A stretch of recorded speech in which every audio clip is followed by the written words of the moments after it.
pulled it over to the side of the road, and they were like, you're taking care of the ark now. And that guy was blessed, and they realized that if they were going to bring the Ark of the Covenant, if they were going to bring what they thought, the permanent place of God's presence, if they were going to bring it to Jerusalem, they had to do it the way that God wanted them to. And David decided not only was he going to follow every rule, he was going to go above and beyond. And Jonah, if you could read 13 through 21.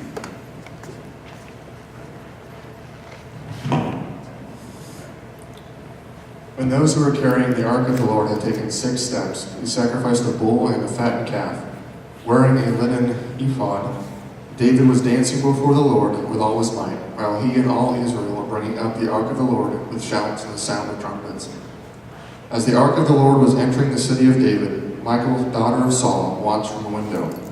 And when she saw King David leaping and dancing before the Lord, she despised him in her heart. They brought the ark of the Lord and set it in its place inside the tent that David had pitched for it. And David sacrificed burnt offerings and fellowship offerings before the Lord.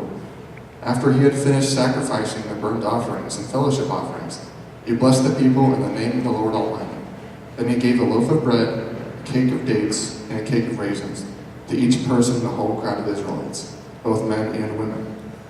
And all of the people went to their homes. When David returned home to bless his household, Michal, daughter of Saul, came out to meet him and said, "How the king of Israel has distinguished himself today, going around half naked in full view of the slave girls and of his servants, as any vulgar fellow would." David said to Michal, "It was before the Lord. Who chose me rather than your father or anyone from his house, when he appointed me ruler over the Lord's people of Israel? I will celebrate before the Lord." Thanks, Jonah. You guys can give Jonah a hand.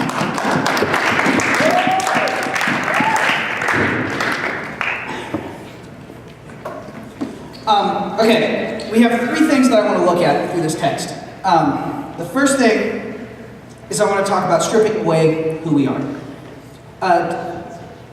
Michal gets on to David because he's walking around half naked in front of all the slave girls. A lot of people kind of misinterpret that. The Bible specifically says that David was wearing a linen ephod. So he was not actually naked, like some people try to tell. What it was is, in ancient Israel, who you were was distinguished by what you wore. You could tell just by walking down the street, oh, that guy's a merchant. That guy would be a soldier, that's a priest, that one's a king, that one's a lord. All those different things you could tell by what they wore. David, as a king, would have worn bright and rich colors, mostly blues.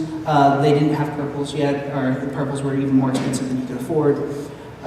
So they would do that, but they'd actually take strings that were made from gold and silver and weave them into the clothes. The amount of fringe that you had, the length of the fringe, he would have had extremely long fringe. I guess that's awesome. I don't know, it just seems kind of girly to me personally. But he had that. That's actually why it was such a big deal, supposedly, that he cut off the corner of Saul's robe, because he was going to Saul and he was saying, you see, your symbol of who you are, God's given that to me. God's given me the kingship. I now have your title. And I think that that's kind of important, because when David was worshiping, and he was worshiping with everyone else, he took off that symbol of being a king. And he dressed like all the other worshipers. He dressed in a linen ephod. And I think we need to realize sometimes that we need to strip away who we are. In high school, I was 3 things. I was a varsity captain of the academic team, so I didn't actually do anything with it.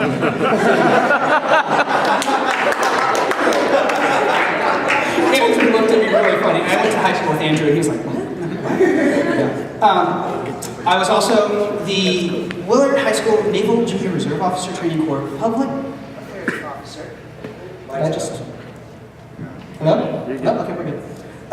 Public Affairs Training Officer, which just meant that I tried to make everybody else look good with writing articles about them or taking pictures of them. I took a lot of pictures of Andrew. It was kind of awkward. And I was also a thespian. I was in honors theater. And those were my 3 things that I did.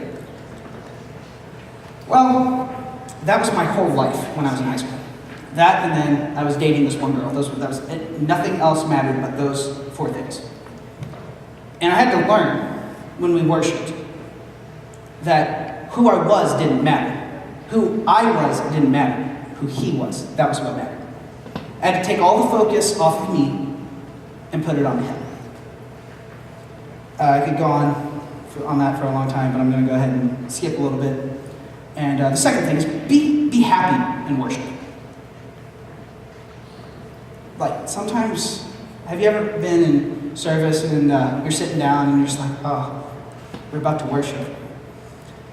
Well, maybe it won't be that, oh man, now people are standing up. I guess I have to stand up. Okay, well, people are raising their hands. Okay, I'll just kind of, be kind of supportive. Or when we're in here, like everyone else starts coming to the front and you're like, oh, well, I guess I'll stand in the back of the front so no one actually has to see me. But, I didn't really want to leave my chair and have to walk that, 4 feet because that's going to kill me or whatever. Sometimes we act like worship is a chore and like it's so hard to do, or like we have to motivate ourselves like, okay, I am a Christian, so I probably should worship. Think about that. One thing I want to point out is that David didn't even know that God was going to come down and sacrifice himself for him. All that David knew was that God created the earth, that God had delivered his people, that God had delivered him time and time again.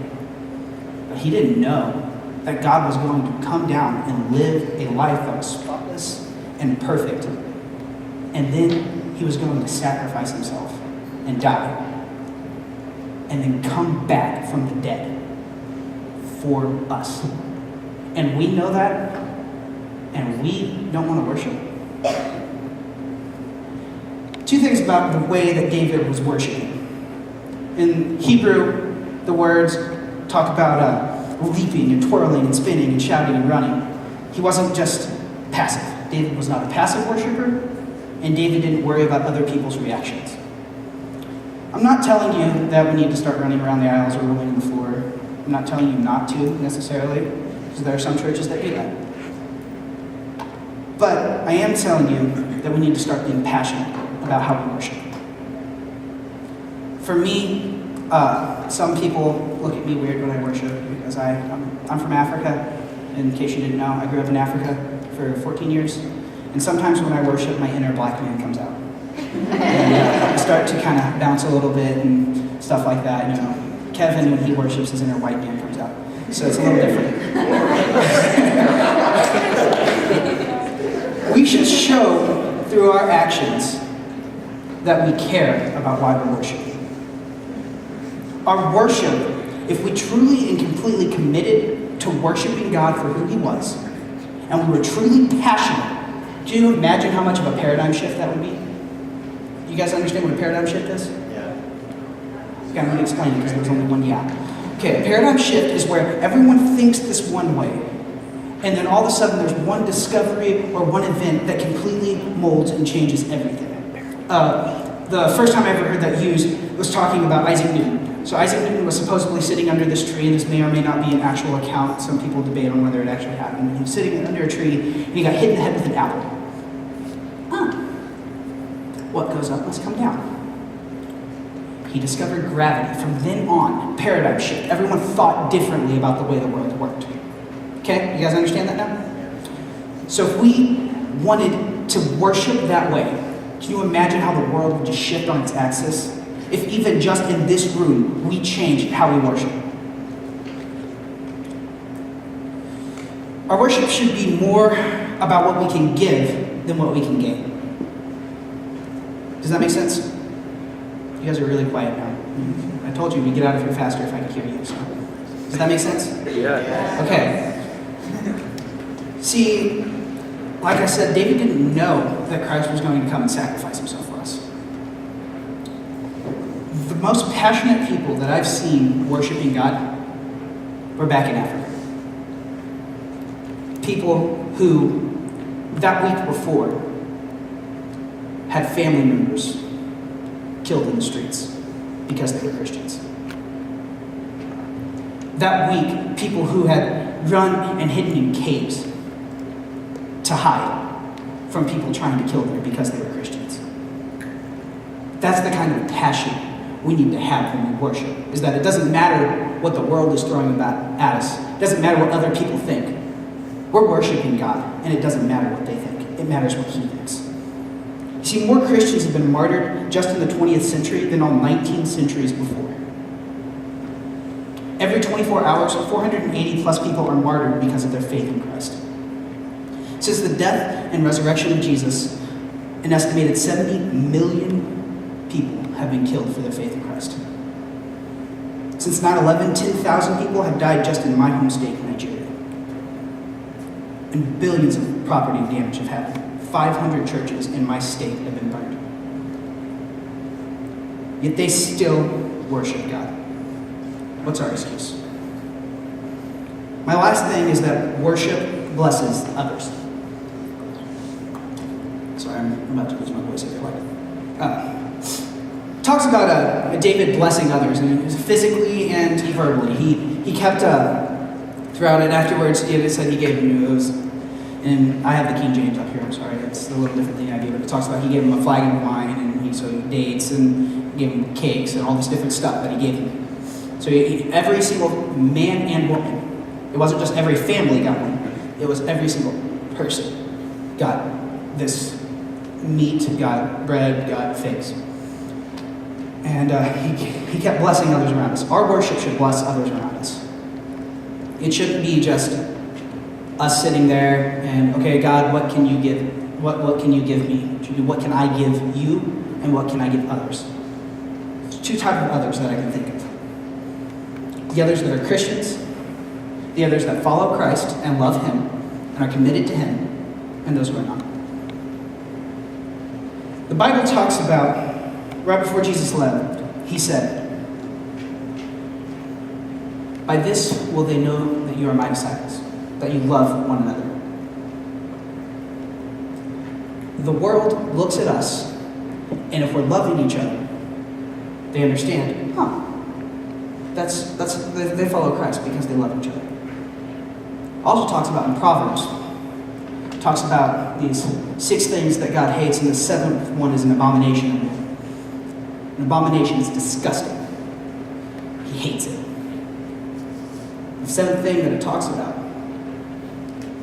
is one who stirs up discord among the brethren.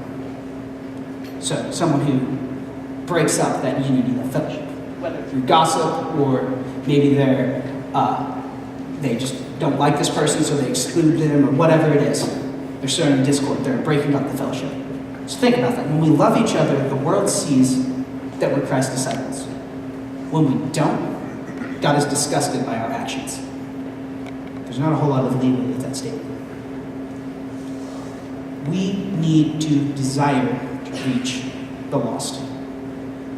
The problem is, though, that we want to have a passion for reaching the lost and for witnessing, but yet if we don't love the person next to us in church, how are we supposed to love the person who doesn't even know who God is and doesn't have love in their heart?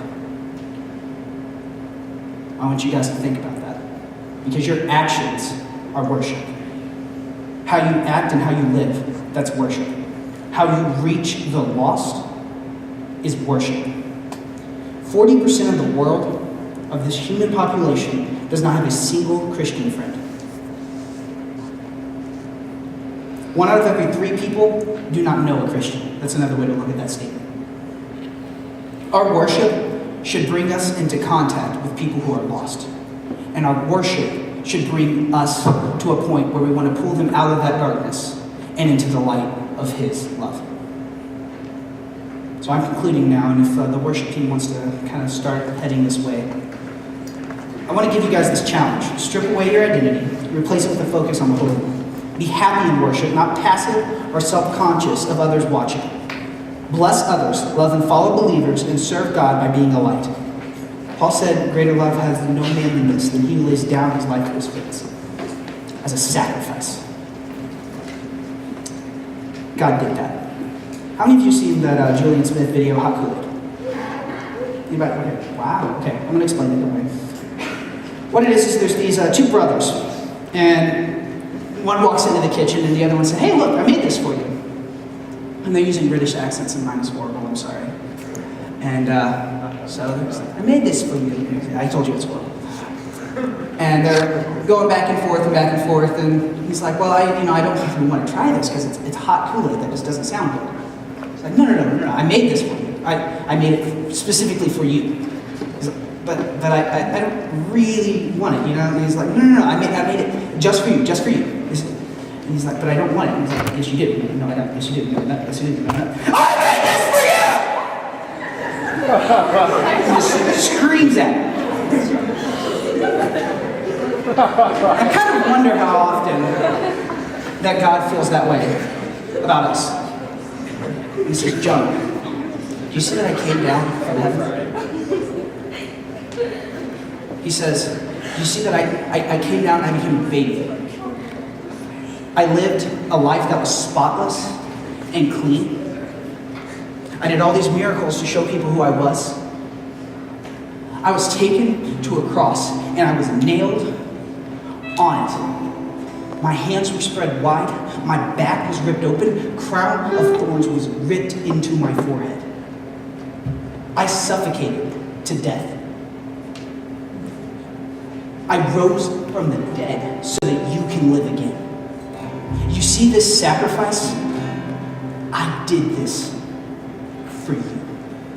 I did it for you, and I did it for you, and you, and you, and you.